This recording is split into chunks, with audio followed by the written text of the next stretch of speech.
next up, I'm going to start sharing my screen. I have the pleasure of introducing a very exciting session, a roundtable discussion, hopefully more debate, of program directors from NEI K12 programs from around the country. We're joined by Dr. Ivano from UCSF, our very own Dr. Harry Quigley, Dr. Weinrev from the Shaili Eye Institute, Dr. Dana from Mass Ioneer, Dr. Danaya from UPenn, and Dr. Zaks. Thank you guys all so much for sharing your Saturday morning with us. I know some of you have to leave a little bit early, and that's okay.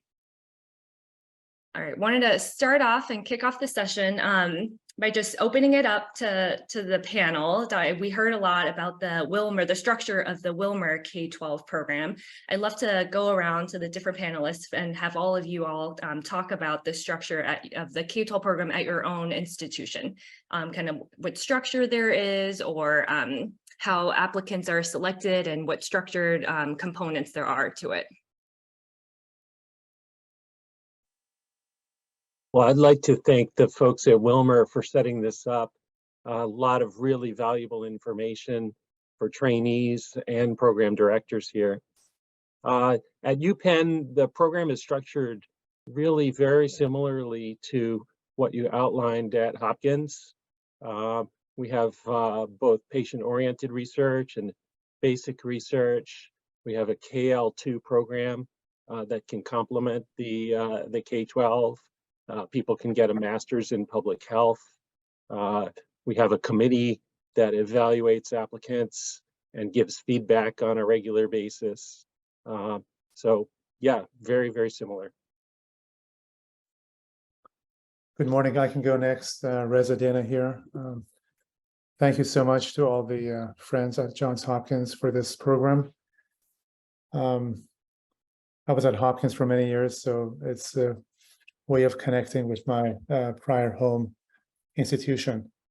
I've been in Boston for a long time, and I'll tell you a little bit about the K program at Harvard. We began the K12 program in 2004. We've had 16 scholars that have gone through the program. We've had funding continuously since then, thankfully. Scholars have been in cornea, in retina, in neuro-ophthalmology and neuroscience, glaucoma, and vision rehab. Of the 16 scholars who have completed the program, or the current 2 who remain in the program now, ongoing, all of them except 1 who went to industry have had independent federal funding. 2 of the recent graduates have K08 funding. The other 13 have had R01 funding and continue to have R01 funding. So we've been very, very successful in getting funding. Looking at the Harvard ophthalmology program, we've had 30 K awards. So we've had K08s, we've had K23s, and then, as I mentioned, 16 have been K12s. Scholars come to Boston and they can utilize any of the resources within the Harvard and MIT ecosystem. The application includes a curriculum vitae, a letter of intent, and then a detailed scientific proposal, about 2.5, 3 pages, pretty much the similar structure as all the other grants: background, gaps in knowledge, hypothesis, and aims. Along with recommendation letters, we typically get about 4 to 6 full applications per year. We select usually 2 to 3 as finalists. We invite them to Boston. They come and interview with our program advisory committee, a core group of faculty, senior faculty at Harvard, across the Harvard institutions, not only at Mass Ioneer. And then we select 1 person and we notify them by January of the year when they begin in July. Everyone is required to complete a program at Harvard. It's a 7-week immersion program in biostatistics, epidemiology, and data analysis. And that's from early July through the penultimate week in August.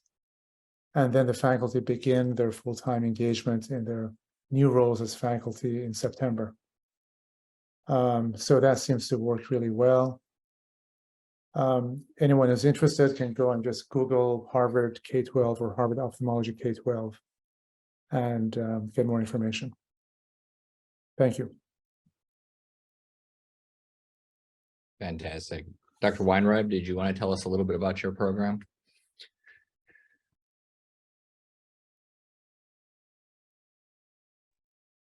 Great. Well, thanks, Tom, for organizing the program. And thanks for those excellent presentations. Jonathan, great to see you and hear from you. And good to see Harry Quigley, of course. So our program is one of the newer programs. We're in our second cycle. We've had 6 K12 awardees. We're thriving. All of them have went from K12. The first 4 have gone from K12 to K Awards, K08. Our first awardee, Eric Noodleman, now has independent funding, and our next person up has submitted for independent funding. We have 2 current K12 awardees, Chris Toomey, who may or may not be on the call, and Nathan Scott. And Chris cycled through Wilmer, and we're very grateful for the outstanding mentorship he got there from Jim Honda and the rest of the retina team. And then Nathan Scott came to us via Bascom Palmer and Bill Harbour. He's in ocular oncology and Chris is in retina. And our program is very similar to what we've heard from about the Wilmer program, very similar to the Harvard program. We do have a small twist. We have a program, a leadership program in academic medicine that the K12 people participate in. It's a development program with a very strong mentoring component for junior faculty at UCSD, and it helps them develop the skills appropriate for their academic career, implementing a personal strategic plan and expanding the network of colleagues within the health sciences and the university. There's a series of 16 workshops with topics ranging from expectations for promotion to skill development and teaching and research to professional development and leadership training. And then during the second half of the program, they're choosing a professional development project, and they're matched with a senior faculty mentor who's outside of the department who can facilitate their progress in return for the time dedicated to the program. We support that. It's been highly reviewed by our K12 people. They really look forward to the program. They allot time each week for participating in it. We get several applications. We usually, like we heard from Reza, we focus on maybe 2 or 3, and then we typically offer 1 position. And we're looking for people who can really bridge the gap between what's happening in our department and what's happening in the institution. We have a very strong scientific institution, as the other K12 programs do, and we've been looking to build bridges. So when we bring somebody in, they already have a primary mentor from outside of the department. In the case of Chris Toomey, he's mentoring with Jeff Esco, who's a glyco biology person. He's a world leader in glycobiology, and Chris is interested in dry AMD, and that has been a great partnership. Chris, within just a few months of starting the program, submitted his K08. Nathan Scott is an ocular oncologist, and he's partnered with the chair of pharmacology, Silvio Gutkin, who is a world leader in melanoma. And Nathan has a strong interest in choroidal melanoma. And they work in their laboratories, and they have office space in the laboratories, and we limit them to half a day of clinic, and we support their salaries throughout the whole process. We have strengths in a number of areas. We're particularly looking for people who could build strengths in data science and bioinformatics, bioengineering, neurosciences, and cell-based and gene therapy. Great to see this wonderful turnout this morning. And again, congratulations, Tom, to you and the Wilmer team for putting together this wonderful program. Thank you very much. I think it's great to hear some of these unique twists on some of the programs. I think there are excellent ideas here that may be of interest to programs across the country. Dr. Zaks, did you want to tell us a little bit about your program? Yeah, hi, thank you. Can you hear me okay? Yes. Great. No, thank you very much for including us in this program. It's a real pleasure to be here, and I've enjoyed hearing the lectures so far. The University of Michigan K12 program is now in its 11th, 12th year. We have been very successful in converting K12 awardees into their own individual K grants, and then ultimately those who become eligible to then proceed to their own independent funding beyond that. They've done very well. The program is probably rather similar to most of the other programs out there, in the sense that, we're trying to identify rising stars and people who really want to do something interesting, exciting, and innovative. But we don't view them just as transitory. These are people we want in our faculty, that we want to have with us for their career. And in that regard, we've been very successful. It helps advance the career. I think that we have a structure that's similar to what has been described elsewhere.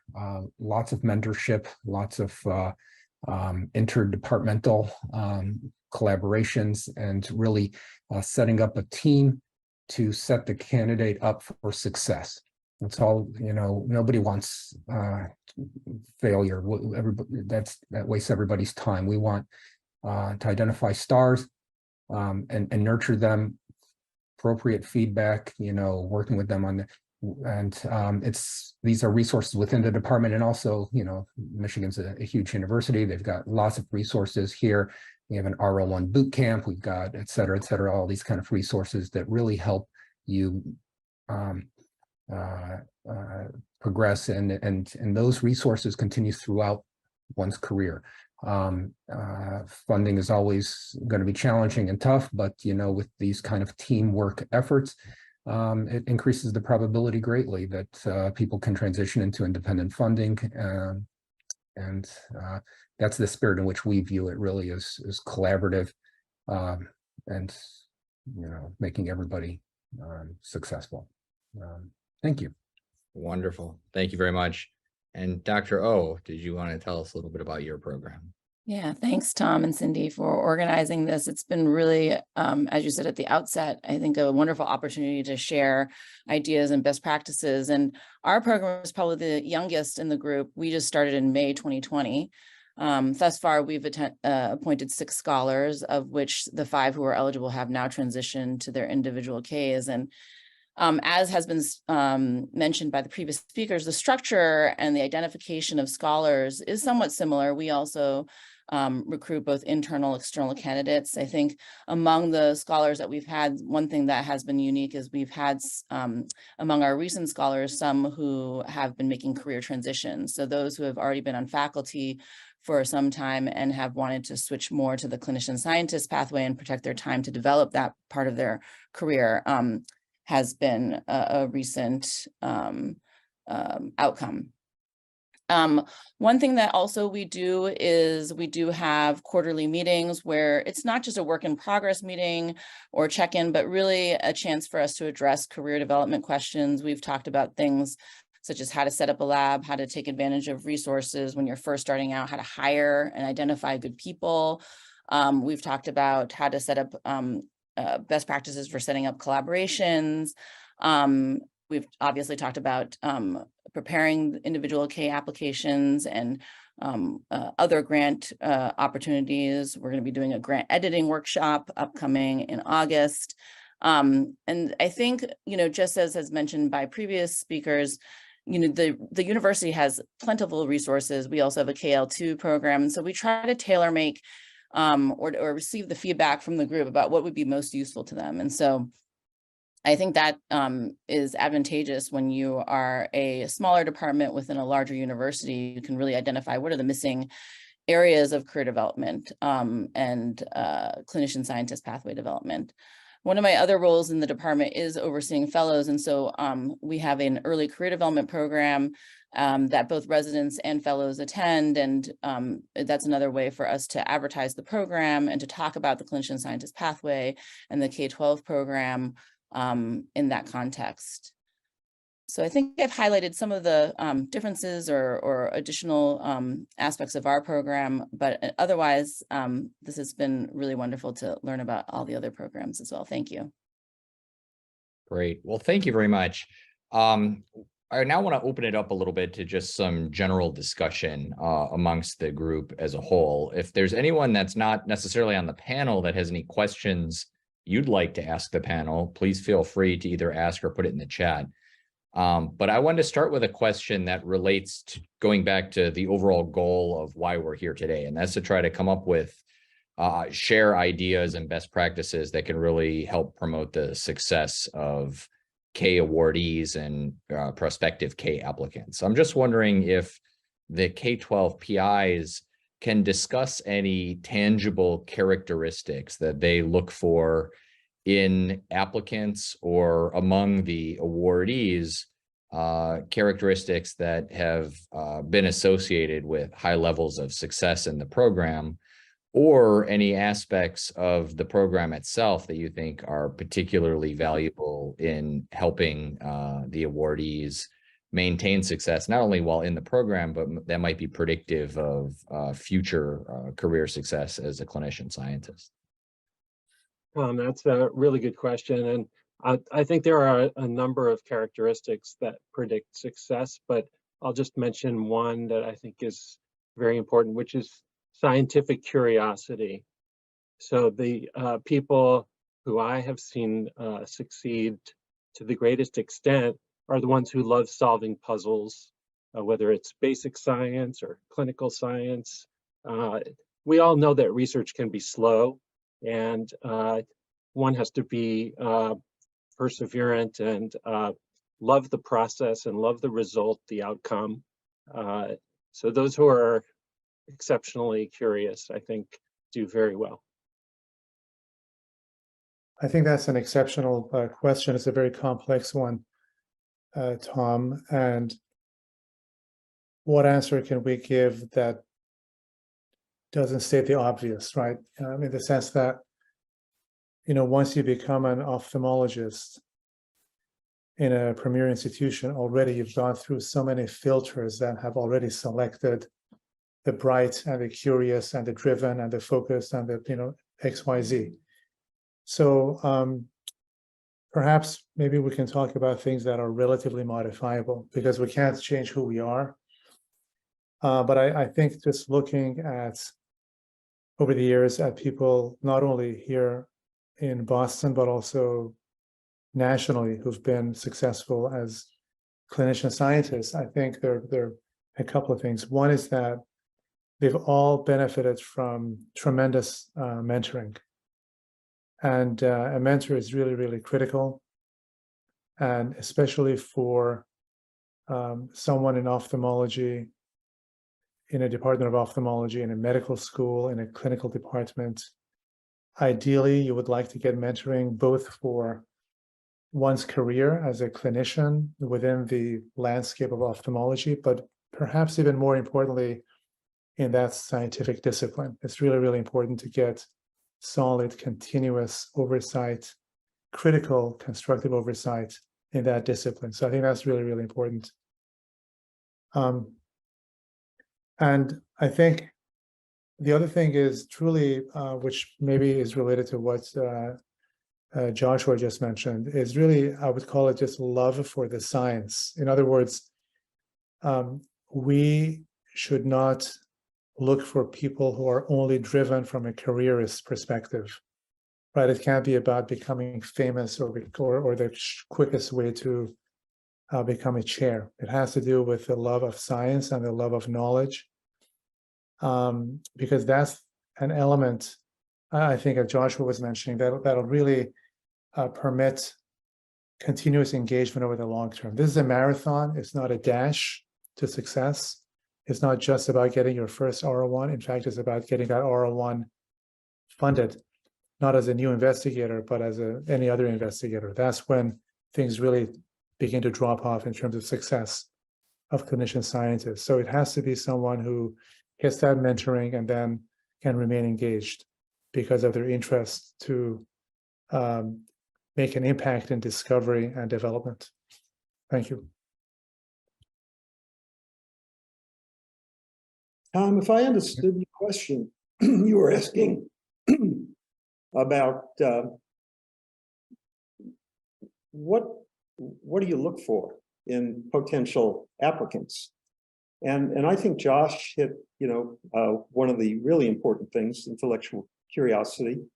We heard about perseverance, and that's often demonstrated in somebody who might already be off the launching pad through doing things as an undergraduate, medical school, residency, people who stick with it.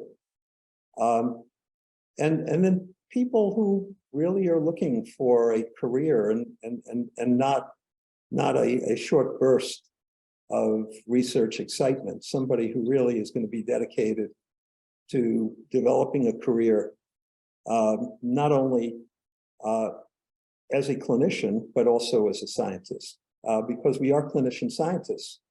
And the research laboratory often stimulates ideas that we bring to the clinic. And of course, one of the unique advantages that we have is that as clinicians is we can bring things to the laboratory. And so somebody who understands that interplay is often a very attractive candidate. Thank you. I would just add that the ability to formulate a question is often a key predictor. Lots of people are very scientifically curious, but it takes it takes a certain mindset to be able to actually formulate the question into a testable hypothesis. I think that skill can be honed, but it has to be encouraged, and I think that's very helpful in the grant writing process. And so explaining to people what is it that I want to do, what is it that I'm studying. I saw there were a few questions in the chat. I don't know if somebody asked about how do we. Yeah, there was a couple of questions about mentorship, which we've heard a lot about the importance of mentorship to young clinicians and scientists and young scientists in general. I think the two questions relate to how do you encourage faculty members to commit to being active mentors for K scholars? And I might take that a step further and ask whether any programs do anything as far as formal training in mentorship or required didactics, or whether there's a vetting process for ensuring that the mentors are doing their jobs to the best possible ability for their mentees. And then a related question was the process of matching mentors to mentees. Is there any formal way to do this? What are the best practices for making those connections, especially for applicants that may be coming from outside the institution and may not know all the faculty already? Maybe I can take a stab at that. So we have a formal mentoring program for all of our instructors, assistant professors, and associate professors at Harvard. Here, unfortunately, the entering position for faculty is an instructor. So, and then you become an assistant professor and so on and so forth. And the program actually is run by David Hunter, also an ex-Hopkins individual, who's chief of ophthalmology at the Boston Children's Hospital. And so what we have is, again, we assign all of our faculty, including our K scholars, whether they're K12 grantees, K08 or K23, to career mentors who are separate from their laboratory mentors. So there's that piece of it. The other piece is that we have a research leadership group comprised of about a half dozen people in our department, and we review all of our clinician scientists regardless of their funding status. And we look at them twice a year to try to ensure that they're getting appropriate and adequate mentoring. One thing that I would suggest all the departments to do, the larger departments, is to develop a matrix of expertise. So we have one here where, for example, we have cornea, glaucoma, retina, the clinical subspecialty areas. And then in the other axis, we have the scientific discipline, immunology, vascular biology, imaging, genomics, data science, etc. And so we put our faculty in these different little buckets. And so depending then on what the interests of the individual might be, we try to put them into one of these smaller buckets. And as I alluded to earlier, we do have the benefit of having also MIT in our backyard. So there are occasionally candidates who want to come in a very particular area where we don't have the faculty core expertise in our own department, and then we place them in other institutions. And we've done that at MIT, as well as other non-ophthalmology departments at HMS. Thank you. Great. Anyone with any other thoughts about mentorship? Yeah, I Promotion? guess I can chime in. So I agree with everything that's said.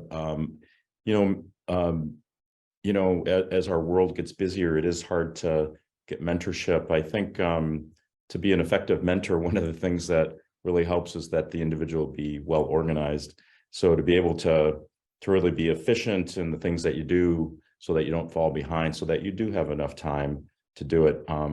It's hoped that as certainly from my experience, as I've gone through the process, I've been fortunate to have really, really good mentors, and they've inspired me. And I think the hope is that we as a group can inspire people not only to be better scientists than we are, because that's how the field advances, but hopefully inspire them to give back and be effective mentors along the way. It's interesting, at Hopkins, there has been a move to try to reward mentoring. There's been discussions. It's been a long journey about having mentoring be a criteria for promotion. So maybe giving a little bit of the carrot and the stick approach to encouraging mentoring. So I think that's an important component to that should be part of the promotion process. My only other comment about what you look for a good K candidate, I actually, and it's very similar to when we recruit faculty, I think one of the most important attributes is how creative is the person.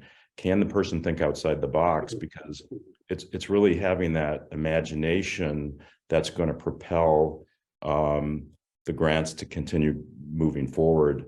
And I think that innovative sort of perspective is super valuable. We've seen that there are people who have passed mentored Ks, and we saw them be successful. So that helps to say, well, there's somebody with a track record. The second is the contribution of the potential mentor in the application process. 3-sentence letters saying, great candidate, happy to be a mentor, that's not a good sign. We also have had people who were part of a mentor team where our committees had to actually remove them or replace them. And I think as an ongoing business, it's not, okay, great, set it and forget it and start out a 4 to 5 to 6 year program. There has to be an outside group that's looking at what's going on and making sure that the K person, the scholar, isn't being forced to do somebody else's R01 instead of their mentored training. And when that happens, it's got to stop. And we've had K persons being told they have to work 3 days a week in the clinic by division directors. And that's called anti-mentorship. And we have to stop that. So I think there's some gentle and sometimes more than gentle policing that's involved in this ongoing process of mentorship. But is somebody who's never had a postdoc on or never had somebody who they've mentored in the past on their CV, that's a red flag. So it isn't that it couldn't work, but it has to be watched very carefully. And of course, having 3 mentors or a team of people make sure that at least 2 people are helping this young person. You know, Jim mentioned being organized, and my Wilmer connection is through Mort Goldberg, who has mentored me in the past.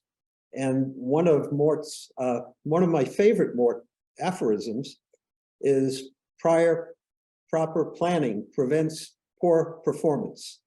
He hand wrote it for me 25 years ago. And I've had it in my desk ever since then, Jim, and it's really great. You know, one of the other things that we really look for is, and we might look for this first in our K12s, we certainly look for it in our faculty, and we bring in a K12 where it's like we are bringing in somebody who we want to keep on our faculty, is, you know, are they a team player? How well are they going to fit in? And that's the first thing I ask everybody after they interview and speak with the applicants. So they're going to be team players. Are they going to fit into, you know, the clinician scientist culture that we are growing at UCSD? Very important for us, and I'm sure it's important for everyone. Fantastic.